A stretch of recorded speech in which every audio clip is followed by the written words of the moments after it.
Hi everyone.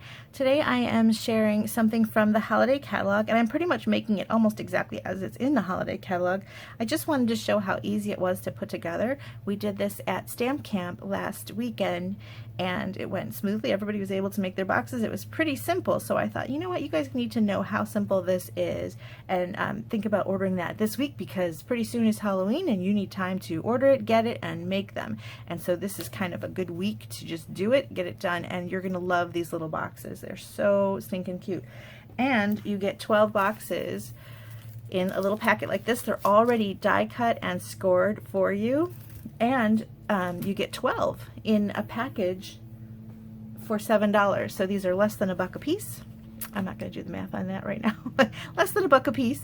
And so super cute, and you can decorate them in a multitude of ways, and I'm just going to show you this way.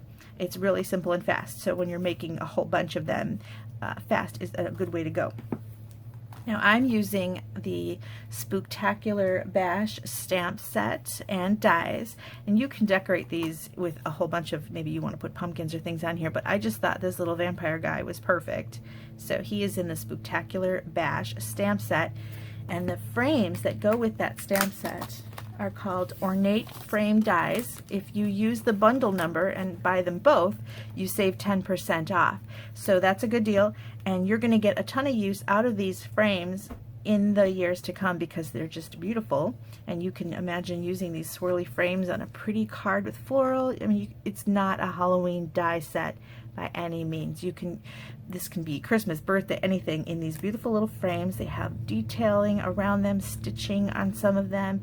This is a cute little frame, great for scrapbook pages, great for cards, projects of any kind. So this die set by itself is pretty darn awesome, and I think it's really cute. But then they made the stamp set that cuts out these little pieces, which is adorable for Halloween. It kind of cutens up the Halloween, so it's less creepy and more cute.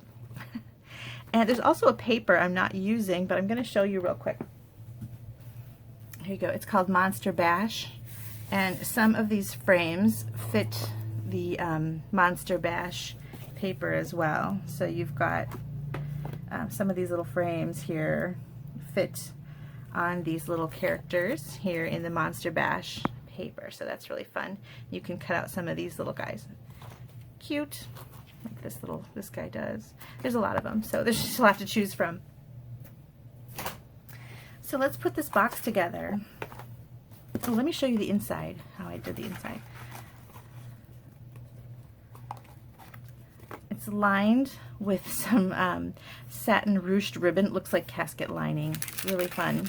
And then I found these treats at Target, and it's called Sweet Tarts Skulls and Bones. So there are little bones in here, which I thought was perfect, and that slips right in there. But if you don't want to do that, you can throw in, you know, it also fits your little Halloween candies to the little fun size candies, and you can get several of those in there on top of the skulls and bones. So it's a nice sized box.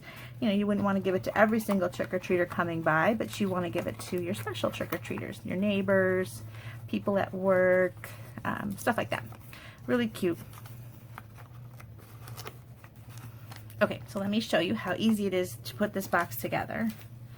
Like I said, it's pre-scored and die cut, so it's easy to just fold along all of those score lines.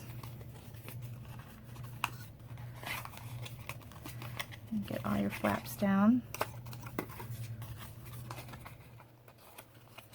Now it's heavy enough for a box, but it's also thin enough. You can run this through an embossing folder and get some fun textures on there, and those textures will show up.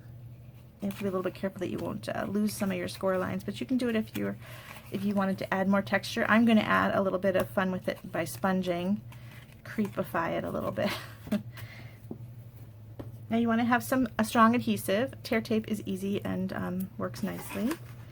And you're going to put that on the small tabs.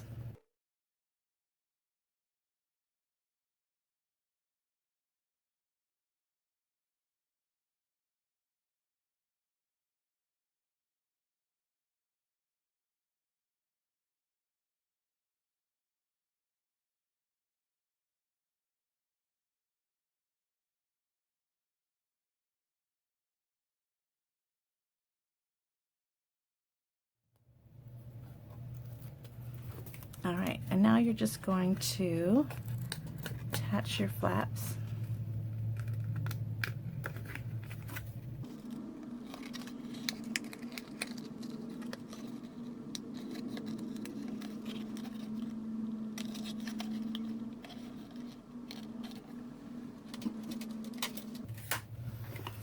I like to go over the seams with the bone folder if you've got one on hand. There. And we're going to do the same thing with the little one. The only thing you have to worry about is these tiny ones. What I did, obviously my tear tape hangs over. So when I take the backing off, I'm just going to fold over that excess adhesive and then stick it down. That's it.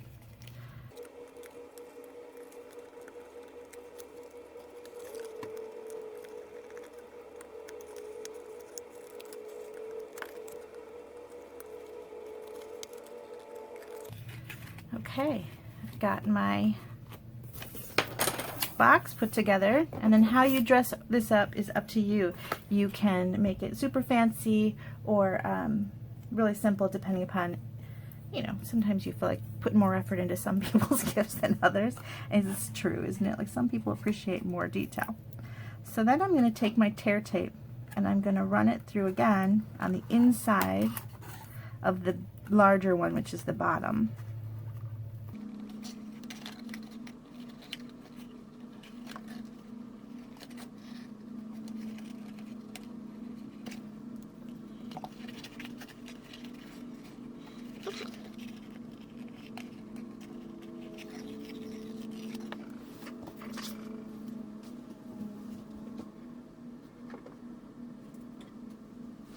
Okay, now this ribbon is called Real Red Rouged Ribbon, and it has this satin color, satin look, I guess, shiny satin, which looks like the inside of a coffin lining, and red for Dracula.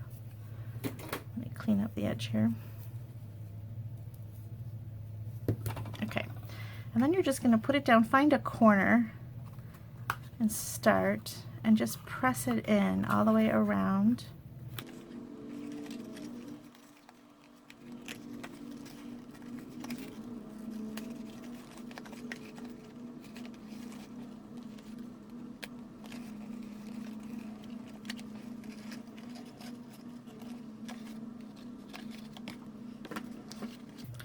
Okay, you've got your lining in there. Get it in the corners. Very good. Alright, now I distressed this, made it look a little ancient.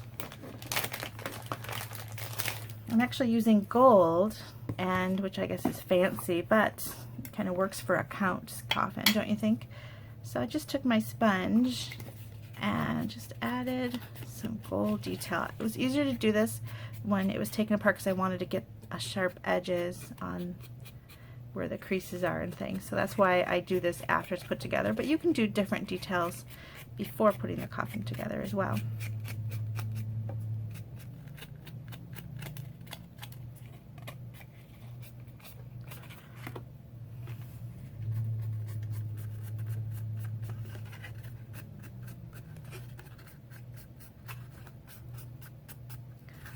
Give it some different swipes.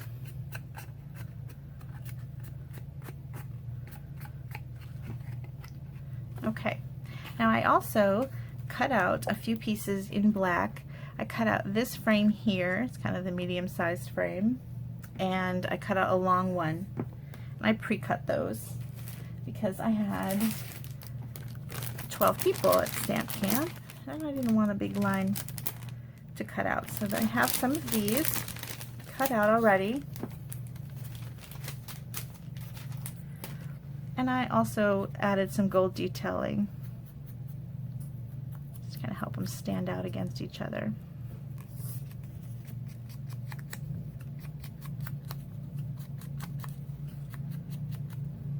There.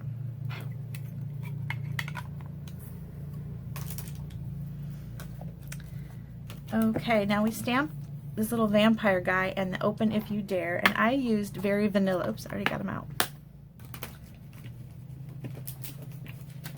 Very Vanilla cardstock for that. And I'm stamping in black.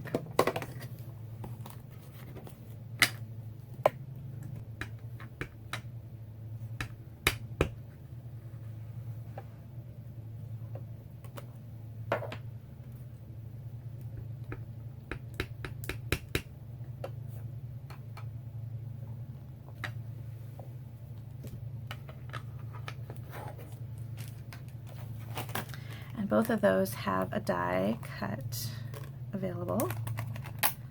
So I will cut those and be right back.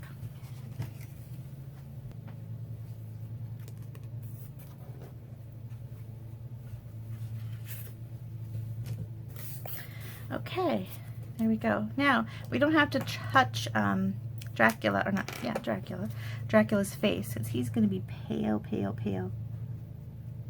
So I just went on the outside, and I believe this is how they did it in the catalog.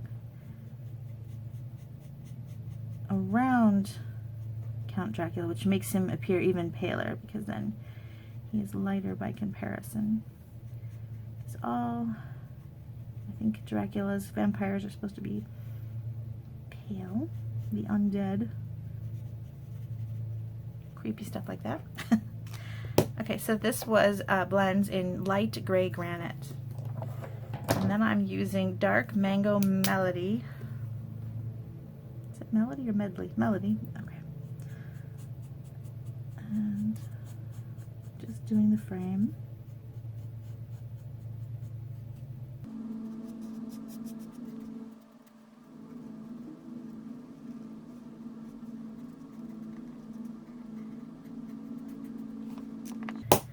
And then in real red, this is the dark real red, just add a little bit of red to the inside of his cape and maybe his tie.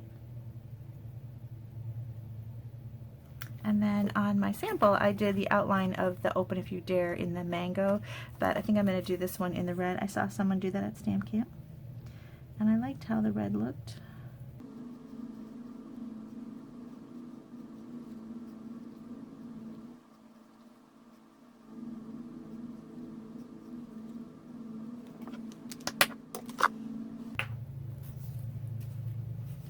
So I'm just going to attach these together. The count on this one.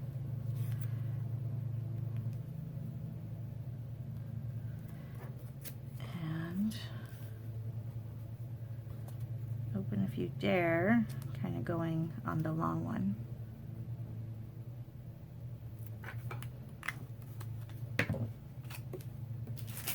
Now to get your sweet tarts in there, if you choose this treat, I just kind of fold it under. I wanted them to see the word skull and bones for some reason.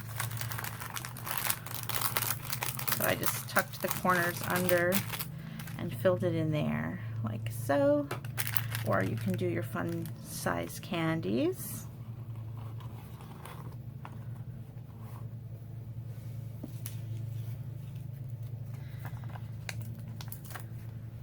Now I only put adhesive dimensionals at the top of my frame piece because I wanted to be able to tuck the ribbon underneath but be able to slip it up and down so they can open it without having to untie all the time. So I've got my frame on there and I'm going to wrap it, oops, with some of this ribbon. This is also in the holiday catalog. It's on the same page as all of these items. It's black scalloped ribbon. And you can tie a bow. I did on my sample, but I think a knot works just as well too. Whatever you think. Maybe a knot is more spooky monster-ish. I don't know.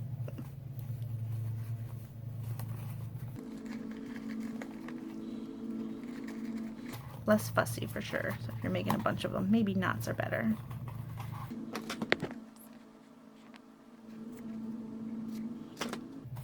Okay, now the Open If You Dare, you can choose to, there we go, thread some baker's twine through some of these little holes. I actually used a hole punch, and I added a hole in the thicker piece just to make sure it's stronger.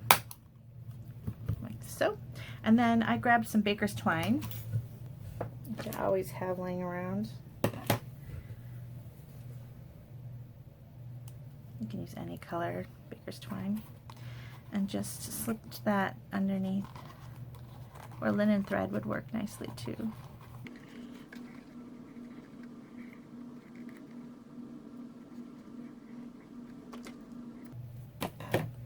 And that's it. There's your little Dracula coffin. Isn't that fun? And it was super easy, wasn't it? You can make a ton of these. Kind of make an assembly line and do all 12 in no time. There you go. So you have time still to order these for Halloween and start making them and give them to your coworkers or the kids next door, and they will think that you are the most awesome Halloween treat giver. Thanks so much for watching. I hope you like them. Please contact me anytime if you have any questions about these products or any Stampin' Up! Products. And I have a frequent buyer rewards program at my blog, bethspapercuts.com, where you can save up points and earn free stamp sets, even those host stamp sets that are so cute in the holiday catalog. I don't know if you saw them, but you should check them out. The holiday catalog is also up online at my blog as well, bethspapercuts.com, or join me on Facebook. I have a Facebook page just for stamping called Beth Paper Cuts as well. And as you know, I have this YouTube channel. Thank you so much for watching. Bye.